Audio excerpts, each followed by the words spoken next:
Halo, kita jumpa lagi di channel Welina Sebayang Official. Kita kembali lanjut pembahasan tentang FR SKB Bidan bagian yang ke-7. Nah, kali ini mungkin tidak akan sempat semua saya terangkan ya, saya jelaskan masing-masing penjelasan poin-poin dari FR, tapi saya akan bacakan dulu semua penjelasan ataupun kisi-kisi FR yang sudah keluar ya dari teman kita yang sudah SKB lebih pada tanggal 9 September yang lalu. Oke, di sini untuk yang nomor 21 ya, berasa jika ada getaran di tangan kanan, plasenta belum lepas. Nah, nanti saya akan terangkan untuk poin yang ini.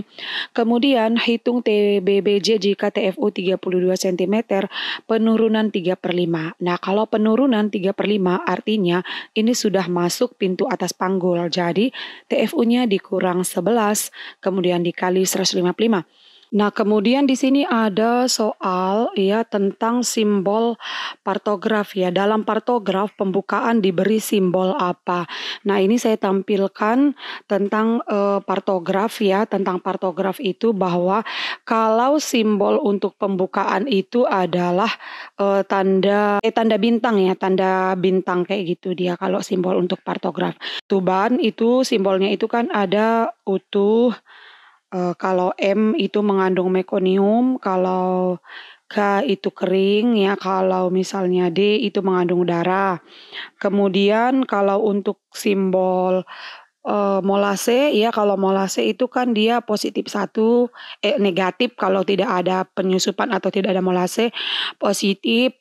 Kalau dia positif 1 ya itu hanya bersentuhan, kalau positif 2 dia bersentuhan dan tidak bisa dipisahkan, positif 3 saling tumpang tindih ya, itu adalah untuk molase. Ini dapat dilihat ya, kalau misalnya penurunan kepala simbolnya kayak bulat gitu, bulat tebal gitu. Nah, kalau untuk kontraksi juga bisa dilihat ada berbagai macam simbolnya tergantung dari berapa frekuensi ataupun durasi lamanya kontraksi itu sendiri. Dan kalau untuk tekanan darah itu seperti tanda panah, simbolnya seperti itu pada tabel partograf. Kemudian ini juga ada soal ya tentang imunisasi anak 2 bulan apa saja. Oke, saya akan tampilkan tabelnya nih, bisa dilihat kalau untuk 2 bulan apa saja yang diberikan imunisasinya. Kemudian di sini ada juga soal tentang cara pembuatan larutan klorin 30 liter. Klorinnya dibutuhkan berapa? Ya, kemudian pasien 45 tahun tidak haid 2 bulan merasa panas, diduga diagnosanya apa? Ini tentang perimenopause ya, perimenopause ini. Kemudian suami tidak mau menerima kehamilan kedua ibu. Komunikasi efektif untuk mengajukan pertanyaan terhadap pasien tersebut bagaimana? Ini tentang komunikasi efektif supaya terjadi komunikasi terbuka ya antara pasien dengan bidan. 28 pasien terdapat benjolan yang tidak mobile. Dilakukan pemeriksaan apa? Ya, berarti ini kan tidak udah diketahui ya tidak mobile itu sudah dilakukan sadari. Jadi pemeriksaan lanjutnya apa ini untuk deteksi CA mamai ini ya, karena dia terdapat benjolan tidak mobile, tapi nggak dikatakan juga sih di mana bentuk benjolannya itu di mana, tapi sepertinya ini mengarah ke CA mamai. Kemudian kontrasepsi untuk pasien riwayat keluarga CA mamai. Jadi ini diingat kontrasepsinya itu harus yang non hormonal ya, yang tidak mengandung hormonal.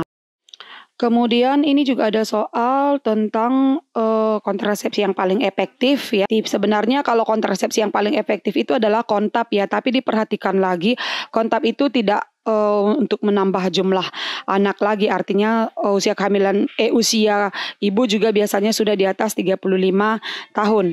Kemudian cuci tangan ada berapa langkah menurut WHO ya, ini sudah ada saya terangkan di pembahasan video sebelumnya ya, 6 langkah cuci tangan menurut WHO, biasanya yang dipakai adalah yang itu.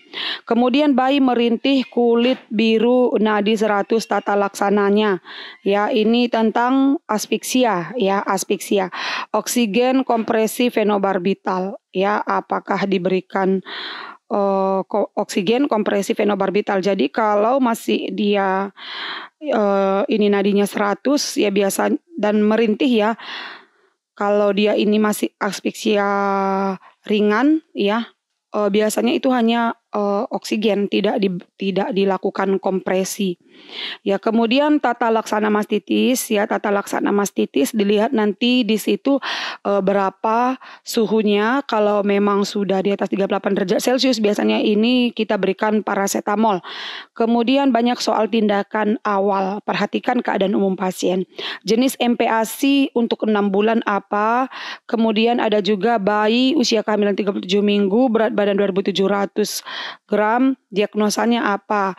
Cukup bulan sesuai masa kehamilan dan lain-lain. Jadi kalau usia kehamilannya 37 minggu normal, berat badannya 2.700 juga normal. Karena kalau prematur itu kurang dari 37 minggu dan berat badan yang normal itu adalah 2.500 sampai 4.000. Jadi ini masih dalam batas normal ya.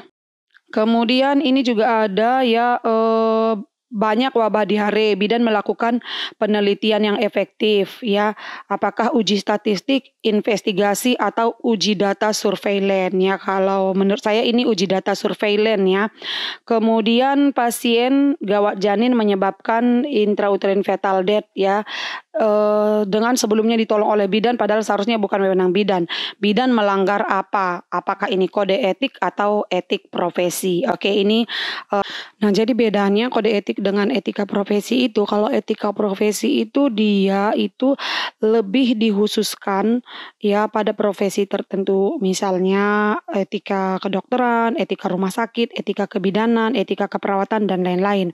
Nah, kalau dia itu kode etik ya, kode etik suatu profesi itu adalah norma yang harus diindahkan oleh setiap anggota profesi yang bersangkutan di masyarakat. Jadi norma itu berisi petunjuk ya bagi anggota profesi tersebut ya dalam menjalankan profesinya, dan juga di situ sudah termasuk di dalamnya larangan-larangan ya yang tidak boleh diperbuat yang dapat merugikan oleh orang lain. Jadi kalau pada kasus ini lebih kepada pelanggaran kode etik kebidanan karena sampai mengakibatkan kematian pada klien. Jadi ini adalah melanggar kode etik ya, kode etik. Oke, sekian dulu pembahasan FR kita kali ini. Mungkin di sini saya tidak terlalu banyak membahas penjelasannya, tapi mudah-mudahan saja dengan poin-poin yang saya sampaikan bisa menambah persiapan kamu untuk menghadapi ujian SKB nantinya. Terima kasih bagi kamu yang sudah dukung channel Welina Sembayang Official dengan cara subscribe, like, dan komen. Terima kasih.